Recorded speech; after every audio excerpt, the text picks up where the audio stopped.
If you think about the final credit sequence of Mad Max Furiosa, it's very telling because in the final credit sequence, they don't show you flashbacks of moments from Furiosa.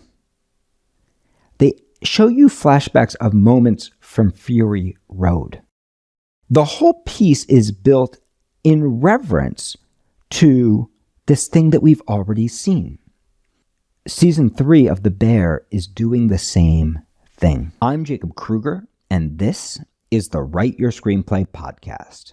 This week, we are going to be looking at The Bear Season 3, and we're going to be comparing it with the most unlikely movie that you would ever think to compare with it. We're actually going to be comparing it to Mad Max Furiosa. When we get to the prequel of Furiosa of Mad Max Fury Road, and when we get to Season 3 of The Bear, we end up with episodes that pale in comparison to what came before. In fact, in a way, we end up with episodes that are almost worshiping, reacting to, and remembering the power of what was already created. The whole piece is built in reverence to this thing that we've already seen. We're literally going to watch caravans go back and forth between Bullet Town and Fuel Town, right? We're literally watching the same thing. All this takes place, it's a creation myth, right? How did Furiosa become Furiosa? How did Furiosa lose her arm, right? How did she end up a part of this crazy culture? How did this crazy culture get to the place that it was in Fury Road, right? Everything is looking backwards, trying to answer questions rather than driving forward. And so even though we get these really incredible action sequences in Mad Max Furiosa, we don't get a single action sequence that outdoes what we already saw. And of course we don't, because George Miller let it all hang out in Fury Road. He gave us everything. He's coming back to the same set pieces, trying to squeeze more juice, but he left nothing. How do you outdo the polecats from episode 1? You just can't outdo it. This is a piece that needs to be moved to a different location. The dramatic question is really just how did she lose her arm? But we already know she loses her arm, so the how doesn't really matter. And at the center of it, we don't have a character like the Furiosa of Mad Max Fury Road, and we don't have a relationship of Mad Max Fury Road. Right? We don't have even the fascinating political statement of Mad Max Fury Road. And for all these reasons, we end up with a movie that looks back in worship of a great film and tries to help us process and re-experience what's already happened.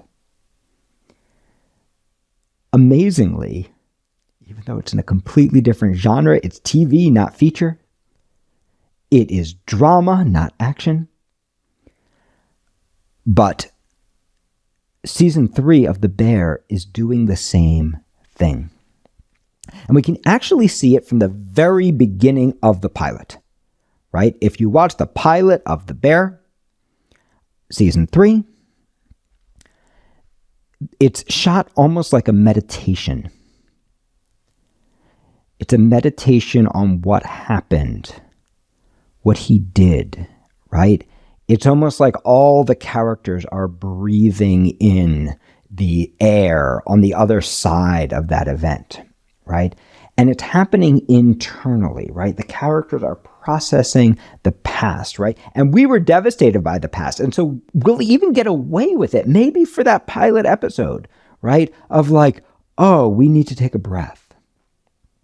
But I want to contrast that with what was happening in Season 2, where they totally reinvented the engine, right? To send all these characters out on their journeys, right? You can learn more about this in my podcast. We're not going to go over it fully, right? The pilot of Season 2, we are launched into a new engine that's going to drive us forward, right? In Season 1, we were watching all these people who were getting in their own way, but they were culminated, right? They were changed. They were better. So in Season 2, we need something new. And we get something new. We're going to send all these people to different places that are going to challenge them. We're going to watch Richie's journey to becoming the person that he could be, right? We're going to replicate the elements of the engine inside of a different format, and we're launching them into it at high speed from the very first episode, as opposed to sitting in the pilot and thinking about what happened last season, right? It's a completely different approach. Similarly, in the previous 2 seasons of The Bear, there have been unbelievable external forces bearing down on Carmy, but everything in the piece has been driven by Carmy's love, right? His love for his brother, his love for this place, his love for his dysfunctional family, his love for the people who work for him, his love for his art, his love for Claire, right? Everything, even his love for his crazy mother, right? Everything has been driven by love. And the obstacles exist both outside and inside Carmy, right? The restaurant is constantly under threat. It's so hard to accomplish anything they want to do. And the people around him are always distracted by their own stuff, their own limitations, their own emotional stuff, right? And this is what makes the drama of the piece, right? Watching people overcome their limitations. Watching these underdogs step into who they can really be. And that's what allows us to weather the storm of the darkness of The Bear, right? Is this, we're buoyed by the love and the hope at the center, even though we're watching the darkest possible storm, right? And that's what makes these final episodes, as we build these dramatic crises, so incredibly devastating. But when we get to season 3, there's been a shift in Carmy. In all the other seasons, yes, Carmy drives everyone around him crazy with his perfectionism. But it's done out of love for his art, and love for the restaurant, and love for his brother, and even love for them and their potential. In season 3, he has become his mentor. It shifts the engine. So the problem is no longer all the things around him. The problem is him. And the drive is no longer love. The drive is self-destruction. The drive is no longer care and concern for those around him, right? The drive is something dark and internal, right? And it's not that that's wrong. It's that it completely shifts the feeling of watching the piece. Instead of watching a man and a team try to rise above the surface of this crushing tide, right? We watch a man on a relatively still lake choose to keep submerging himself. The writers have squeezed everything they know out of this character. And so they've actually changed the character at the center. And when you do that, it changes your engine. So you have to ask yourself, well, who is the character who's going to step into that role? Right? And there's a potential. It could have been Richie. It could have been Sydney, right? It could have been Malcolm. But we actually don't end up with a character at the center of it. Also, compared to all the previous episodes are driven by characters with really profound, clear, strong wants. I want this, I want this, I want this, I want this, right? All the pressure comes from characters who want this now. And the way they want it isn't the same as the way the people around them want it, right? And that's where all the pressure and all the drama comes from. But when we get to season 3, the only person whose want is really clear, or who's really pursuing it, is probably better said, is Carmy, right? He wants certain non-negotiables that are ridiculous, that we can see are ridiculous, and everyone around him can see are ridiculous. It's not like season 1, where he wants non-negotiables that make everybody better. He wants non-negotiables that are destroying his own baby.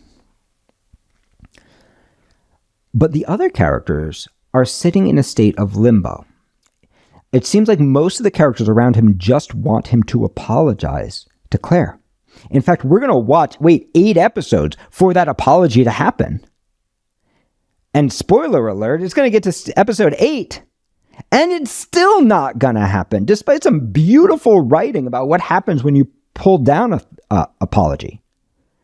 But also the opposite of that is also not going to happen. We're not going to see him really fail to apologize. We're actually just going to see him completely avoid the thing he wants, which of course is Claire, and to apologize to her. Sydney is going to sit on her contract. So forever she's wanted a stake in this restaurant. Now she has it. And she's just going to sit on it, right? She's not going to pursue it. She's not going to sign it. She's not going to reject it. And spoiler alert, by late in the season, she's going to get presented with another opportunity. And we are waiting for her to tell Carmy. But she's not even going to do that. Instead, what's happening is the opposite of what has been happening in all the other seasons. In all the other seasons, we have watched people, despite their internal limitations, their history, their past, their systems, their coping mechanisms, their stories about themselves, their problematic personalities, right, and their limiting beliefs. We have watched people step into who they can really be. And we've seen the tragedy of what happens when people fail to do that, right? That's what the whole piece has been about again and again and again. How do you transcend the limits of where you came from, right? And that is what we are watching when we watch The Bear. But in season 3, what we're really watching is people sit in the misery of where they are. We are watching people stay still rather than move. And the writers are making a mistake that so many of us make. These are the best writers in the world. Christopher Storer, Joanna Callow, these are the greatest writers in the world. But they're making, in my opinion, the same mistake that so many of us make, right? Number one, they are breaking their engine, but they're making a bigger mistake than that. We've seen them actually survive breaking elements of their engine in season 2. Because at the center was the drive of Carmy and the drive of the other characters. What they're doing is they have reached what they feel is their peak, and they are waiting. Right? They don't want to blow the good stuff too soon. They are allowing the characters to sit for too long in the aftermath of the season, to process too long internally. To sit too long still, to be focused on what they don't want rather than what they do want. And what happens is, despite the fact that the writing is still unbelievable, right? If you look at season 3, episode 7, right? There's a monologue about the nature of apology and what happens when you sit on those words. That is just an epically beautiful piece of writing at an AA meeting, but we've lost the character's want. We are sitting in the emotions of the character. In other words, we are sitting in the past. We are processing what we have already seen, just like in Fury Road. We are dealing with the resonance of what has already occurred rather than driving into the future of what's happening now. Imagine what would happen in this season if in episode 1, Carmy tried to apologize to Claire and failed or succeeded, and we got to see what was on the other side of that. Imagine what would happen in this season if Sydney in episode 1 got the new opportunity. And in episode 2, if she told Carmy, right? Imagine what could transpire between the two of them if he tried to hold on to her or if he tried to let her go. Imagine the drama that would come if the review came out in episode 3 rather than still being teased in episode 8. There's a phrase that I use all the time in my classes. If you're a student, you already know it. Save the best for first. What's happening in this season, unlike all the other seasons, is that the writers are saving the best for last. And in the process of saving the best for last, they are allowing the characters to sit in place rather than pursuing their wants. Because if they pursued their wants, they could not save the best for last because the best would already be happening. When you don't have clear, strong wants and clear, strong obstacles, when you don't have dream and love at the center of the piece that you are writing, then you are 100% dependent on the quality of your skill, right, to hide what is missing. And there are moments where these writers are just so good that they transcend the incredible challenge that they've created for themselves. When you've created the best thing in your previous season, or in your previous act, or in your previous episode, you don't get to just sit and remember it and process it. You must find a way to outdo it. That outdoing it can be changing the location, like they do in season 2 of The Bear, or like I suggested would have been so valuable in Mad Max Furiosa. That outdoing it can be locking into what do your characters want? What's the thing we're building to? What if we did it now? Right? What if we just allowed the thing that we think we have to wait for to actually happen now? Or it can be as simple as just going, do I actually know what every single one of these characters wants? And are they going for it with everything in their body? There is an episode of season 3 that actually does do this. Episode 8. It's this weird little standalone episode that works almost like the Christmas episode in season 2. Suddenly, we are away from Carmy and away from the restaurant, and we are with Natalie. At the end of episode 7, Natalie is stuck in traffic. This is Carmy's sister. She's pregnant. She is stuck in traffic. She goes into labor, and nobody she calls is picking up their phone. Not her husband, not Carmy, nobody. And in a moment of panic, she does the thing that she doesn't want to do, which is that she calls her dysfunctional alcoholic mother, Donna. And this launches us into episode 8. And suddenly we are just with Natalie and Donna. And of course, Jamie Lee Curtis being Jamie Lee Curtis and just elevating an already great scene beyond what we could even expect it to do. So we're in this weird little scene where suddenly we're away from all the action that's happened around us, right? Natalie's given birth, and Donna is there. With the exception of the very beginning, the very first sequence, which takes place outside of the hospital, we are really in a play. We are in a hospital room the whole time. And all that is happening is that suddenly we have characters who are in their wants. Donna has these two conflicting wants that are happening at the same time. Donna wants to help her daughter, but she also wants to make it all about her. She wants to make it all about herself. And Natalie wants to set a limit for her mom. She wants to bring her daughter into the world in a different way than she came into it. And she wants to bring her daughter into a different world than she has grown up in, right? That's what's going on. She wants her husband there, and instead she's got her mom. She wants her